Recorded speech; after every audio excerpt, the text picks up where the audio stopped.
Այսօր կարծիքի տաղավարում հյուրընկալել ենք Հայաստանի Հանրապետական Կուսակցության խորհրդի անդամ Հայկ Դերժյանին, նրա հետ խոսելու ենք երկրի ներքին քաղաքական կյանքից, քաղաքաբանտարկյալներից, կաթողիկոսի դեմ այս իշխանությունների կողմից տարվող արշավի մասին։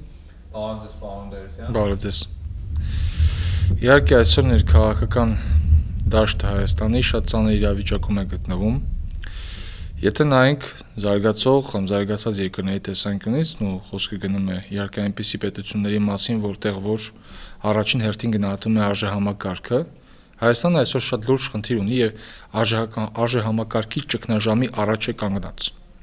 Մեզ պետք է արժեքային հեղափոխություն։ Մեզ պետք է դա առաջին հերթին։ Դա կփոխի թե մեր քաղաքական ռիթմը, քաղաքական կյանքը, դա կկայունացնի Հայաստանի ներքին դաշտը, դա նաև ուղիղ կապ կունենա մեր անվտանգության հետ։ Այսօր ցավոք սրտի Հայաստանում մենք ունենք բազմաթիվ խնդիրներ։ Պայմանական մենք կարող ենք վերցնել պաշտոնյաներին, ովքեր որ Հայաստանում են այսօր գտնվում, ներքաղաքական գործընթացների մեջ են, իշխանության մեջ են, նրանց զգալի հատվածը պարզապես տգետ է։ Դա ոչ թե վիրավորանք է անձնական, այլ դա հստակ փաստ է։ Մենք այսօր ունենք իրավիճակ, երբ քաղաքական գործիչները, հանրային գործիչները հանդես են գալիս անիմաստ տեքստերով, վիրավորանքներով, հայհոյանքներով, սպառնալինքներով, զրպարտությամբ, այս կամ այն մարդուն կամ այս կամ այն խումբը պիտակավորելով, ինչ որ կեղծ թշնամիներ սարքելով եւ ինչ որ կեղծ հերոսներ սարքելով, ինչը բերում է նրան, որ Հայաստանի ժողովուրդը պարզապես խառնվում է իրար, մի մասը այս կողմում է, մի մասը այն կողմում է, բայց իրականում պետությունը դրանից չի զարգանում։ Մեզ անհրաժեշտ է մեծ համերաշխություն մեր ժողովրդի մեջ։ Մեզ պետք է համերաշխություն, բայց դրա հիմքում պետք է ընկած լինի օբյեկտիվությունը։ Այսօր ցավոք սրտի Հայաստանում այդ օբյեկտիվությունը գրեթե բացակայում է։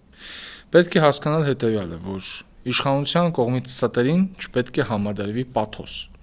Այսօր Հայաստանի իշխանությունները ինչ ցանկանում են, այն էլ անում են։ Ես կդիմեմ ավելի ավագ ընկերներին, ովքեր որ առնվազն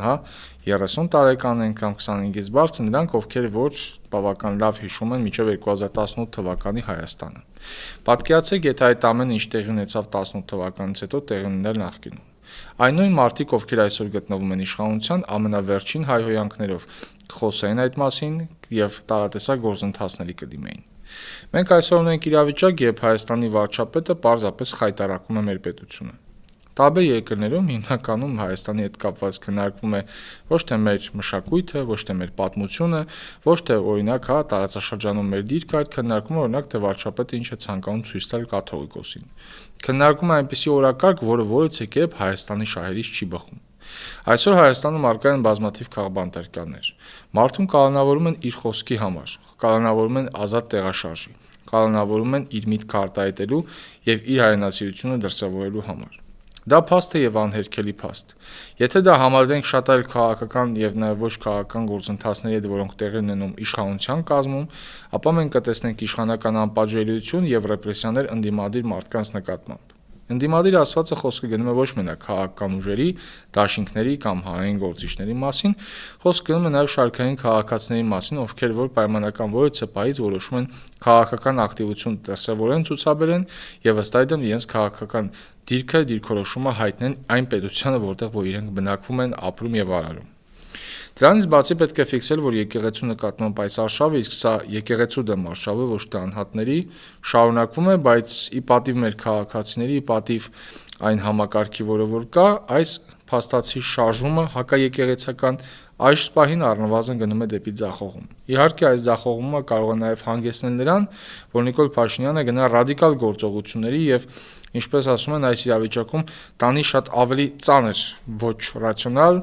ոչ ժողովրդական որոշումներ։ Դա ակնհայտ փաստ է։ Դրանից բացի եկեք համադրենք Հայաստանի տարբեր ոլորտները, թե որ ինչ իրավիճակում է գտնվում։ Կրթական համակարգում բարեփոխումներ ասվածը ուղղակի շատ ծիծաղելի է, որովհետև անգամ քննությունները, որոնք որ նշանակվում են, հետո հետաձգվում նորից են արվում, որովհետև թեստերը գտնվում են խայտարակ վիճակում։ Գրականությունը, որը որ դասավանդում է դպրոցներում, պարզապես խայտարակություն է։ Նրանք, ովքեր որ ավելի շուտ են ավարտել դպրոցը, պայմանական մինչև 2010 թվականը կամ դրանից հետո մի քանի տարի պլյուս մինուս, իրենք կհամոզվեն, թե ինչ գրականություն են անցնում այսօր երեխաները եւ դա համադրելով նախկին գրականության հետ կհամոզվեն, որ առնվազն մարդկանց տանում են դեգրադացման։ Նույնը վերաբերում է բազմաթիվ ոլորտներին Հայաստանում։ Ժամանակը ցույց տվեց, որ գործող իշխանության ներկայացուցիչների նպատակը, որոնք որ երկար տարիներ խոսում էին տարբեր անարդարությունների մասին, սոցիալական խնդիրների մասին, քաղաքական խնդիրների մասին, իրենց միակ նպատակը եղել է Հայաստանում իշխանության գալը։ Ձեր հաշվին, ձեր ժամանակի, ձեր դիրքորոշման, ձեր առողջության, ձեր կյանքի հաշվին գալը Հայաստանում իշխանության։ Եվ այդ մարդիկ այսօր իրենք ոչինչով չեն տարբերվում շարքային չինովնիկներից։ Այլ կերպ ասած, հեղափոխականները դարձել են էլիտիստներ։ Իսկ այս դեպքում մենք հասկանում ենք, որ նման իշխանությունը երկար ժամանակ կյանք չի կարող ունենալ եւ պարզապես պետք է հեռանա ասպարեզից։ Ձեր մոտ կարող է շատ օբյեկտիվ հարց առաջանալ, իսկ ինչպես դա անել, հաշվի առնելով նաև այն հանգամանքը, որ քաղաքական դաշտում առկա է մի մեծ աջաբսանդալ։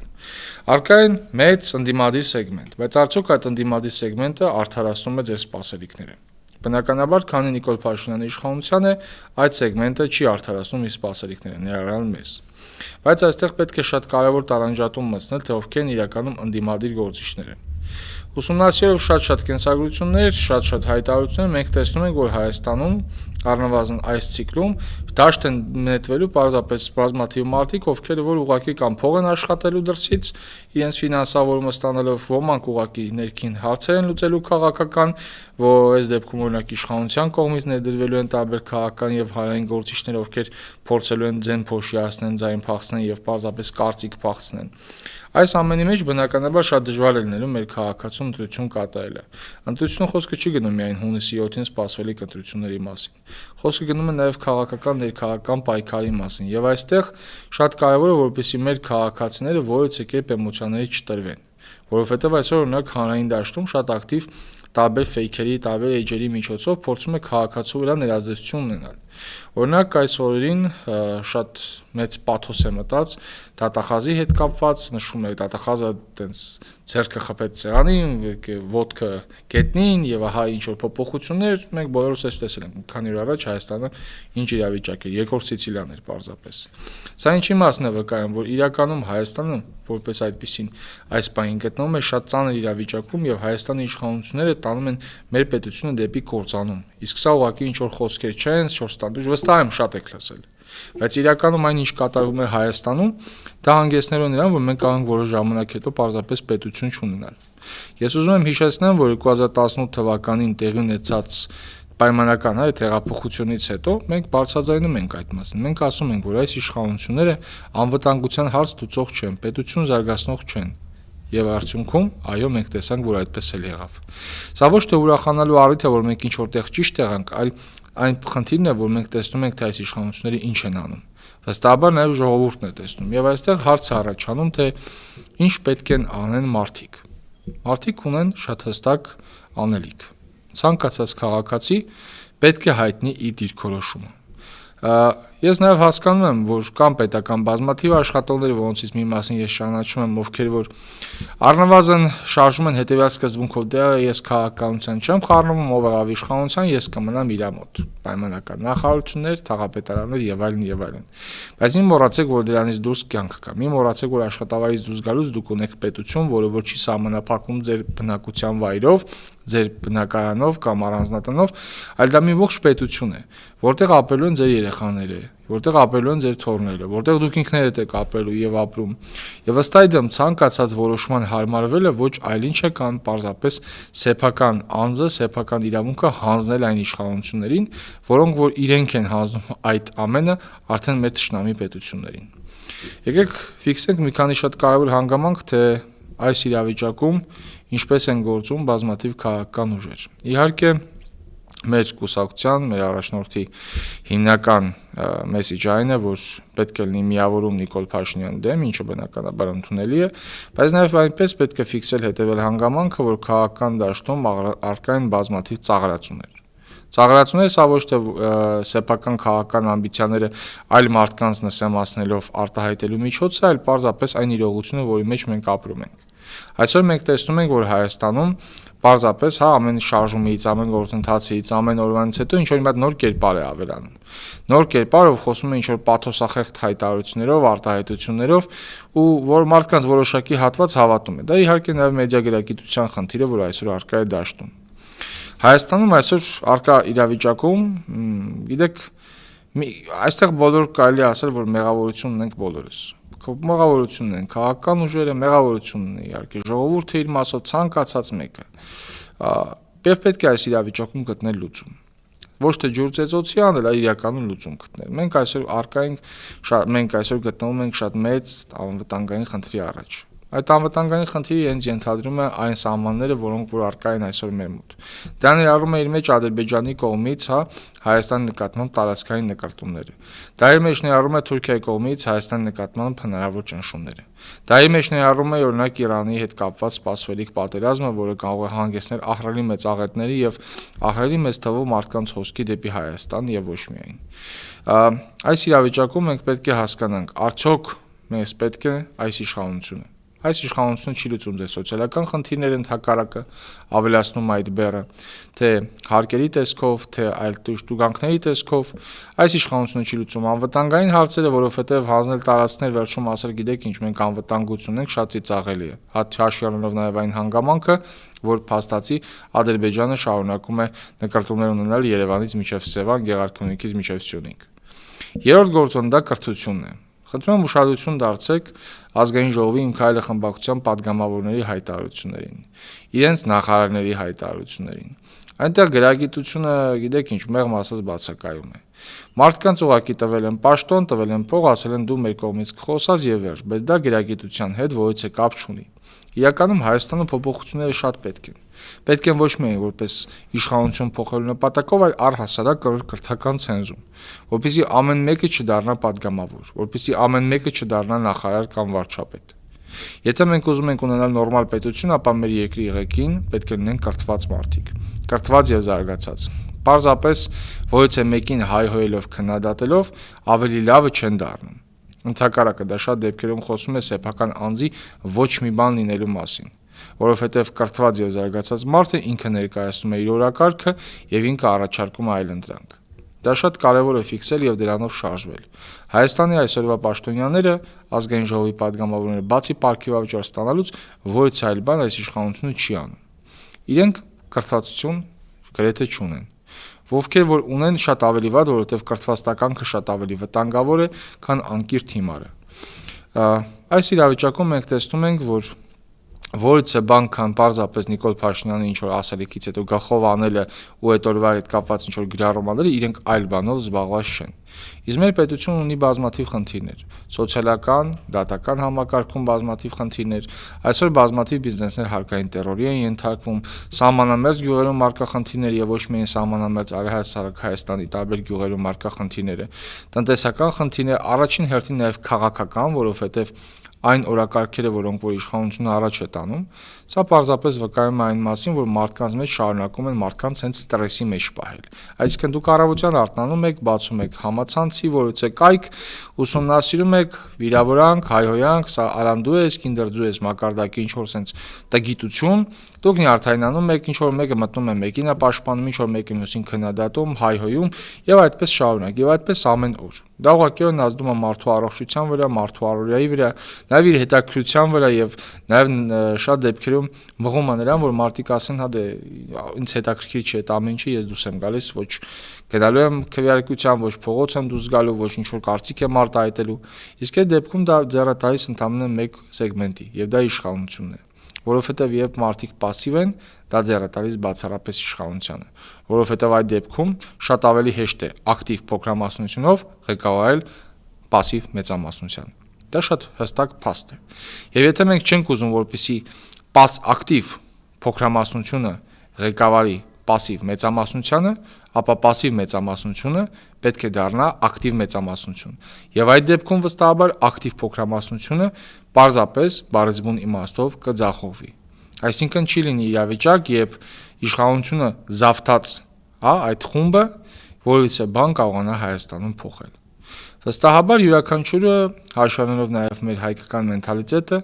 ունի իր նախասիրությունները։ Մեկը սիրում այս գործին, որովհետև իր հերո բարեկամն է կամ ոչ միայն։ Մեկ այլ մարդ այս մեկին է սիրում, որովհետև ընդհանուր ընկեր ունի, օրինակ ինչ որ մեկը այդտեղ ինչ որ մի հատ գործի է կամ կարա լինի ինչ որ տես նախարար կամ ոնց որ շատ են ժողովրդի մեջ ասում դեպուտատ կամ ինչ որ այլ պաշտոնի։ Բայց այդպես հարցեր չեն լուծվում։ Չես կարող մի կողմից խոսել արդարության, ժողովրդավարության, պետության զարգացման մասին, բայց մյուս կողմից ուզենաս, որ դա անձամբ քեզ շրջանցի։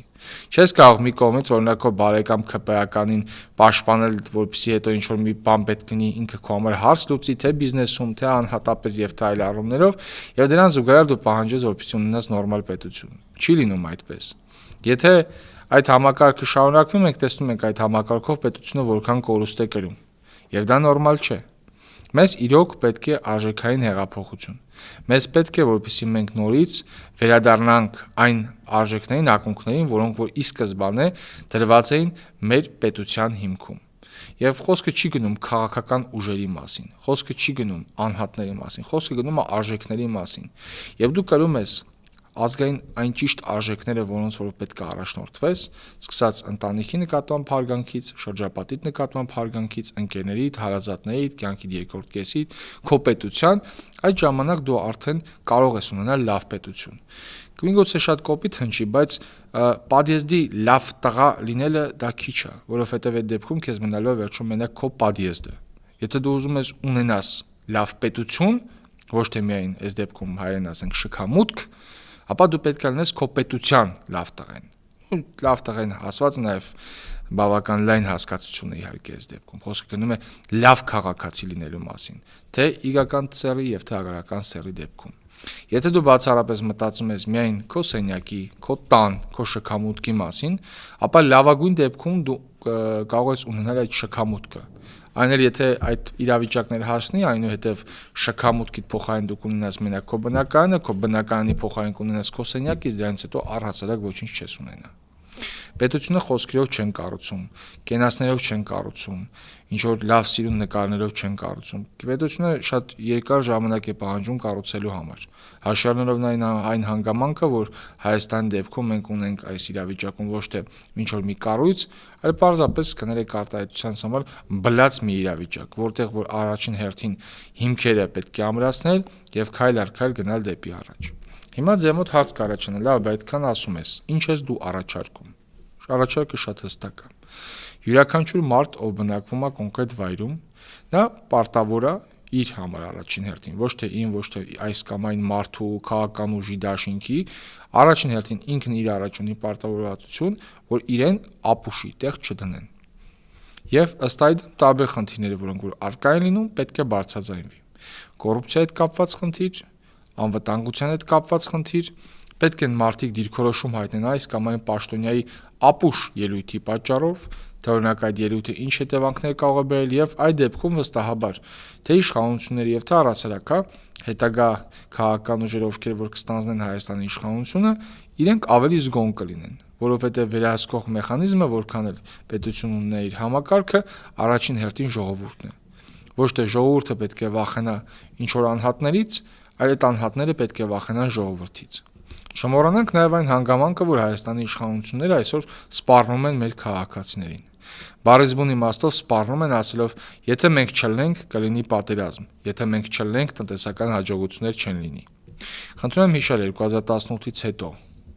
քանի պատերազմ է ունեցել Հայաստանը այս իշխանությունների 8 տարվա պաշտոնավարման ընթացքում։ Հաշվեք վերջին 8 տարվա ընթացքում որքան է ամեն ինչ թանկացել։ Հիմա կարող եք ասել, լավ, ողջ աշխարհում եւս նման տենդենց գնում է, բայց համեմատեք մասշտաբները եւ համեմատեք այն հայտարարությունները, որոնք որ հնչում էին այս իշխանությունների կողմից, թե այսինչ ոլորտում տեղի ունեցել թալան։ Շատ լավ, եկել ես, ըստ քո ասելու թալան չկա, բայց այդ դեպքում ինչի գինը չի նվազում։ Եվ դա կարելի ասել բազմաթիվ ոլորտների մասին։ Դրան զուգահեռ հիշեք, որ այն ուժերը, այն անձինք, ովքեր շանտաժ են անում, որ եթե դուք մեզ չընտրեք, ապա վատ կլինի, դա վկայում է մեկ այլ բանի մասին, որ ձեզ ոչ թե սիրում են, ձեր առաջը պարտանում են, այլ ընդհակառակը ձեզ օգտագործում են եւ ձեզ սպառնում են։ Եթե դուք թույլ եք տալիս դա, ապա իշխանությունները ցանկացած բան անելու են։ Ես կարծում եմ, այս ամենը պետք է ֆիքսել եւ ցանկացած քաղաքացի իր համար հետեւություն անի։ Ես իմ խոսքում չնշեցի ինչ անել, ում սատարել, չգիտեմ։ Դա բարձ մեխանիզմ է, դրա կարիքը չկա։ Եղեք քաղաքացի, պահանջող քաղաքացի։ Եվ այդ դեպքում ձեզ ոչ կթալանեն, ոչ կսպառնան, ոչ ձեր կյանքը կլինի վտանգի տակ, եւ դուք էլ կունենաք ապագա։